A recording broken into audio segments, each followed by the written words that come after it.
So you just hinted at, I would say, the second key thing that really distinguishes the design thread in your work, which is strategic thinking. And we talked about this the other day. You said that key phrase, you like to think things through. And I thought that was really interesting, because that is something trying to teach students design. It is about thinking things through. But isn't that obvious? No, it's Okay. not. No, it's definitely not. And people will often immediately, leap into something without thinking it through. Yeah, that's true. Without thinking, I mean, there's so much to think about. Like, when you're, say, designing a chair, or when you're designing a building, there are so many variables and things that you have to think about. From, well, what's the material like? How is that going to work? Where's it coming from? Et cetera, et cetera, et cetera.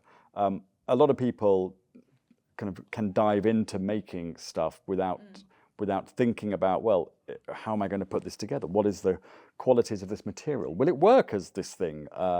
And who's going to use it? And what are they going to use? So I think what you've always displayed, amazingly, is this capacity. And maybe it goes back to your kind of campaigning days at Oxfam and so on, that ability to think of something from an idea all the way through to the future and future possibilities. Now, of course, it's even more complex, because things like the circular economy has to come in now. So not only do you have to think about how things loop back up again. As we should have always thought about, isn't it? Yeah. You've got to think about that. You've got to think about where things come from as well. The kind of extractivism, who makes them, and so on. All those kind of vast complexities. Maybe you could say a little bit about this kind of strategic thinking, your capacity for strategic thinking. Well, I love it. I think it helps. If I get a blank canvas, I freak out.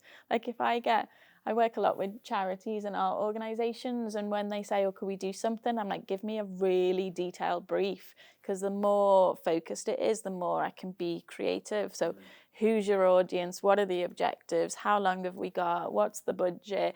Who are we trying to change? If it's a campaign, who's the power holder? Who do they listen to?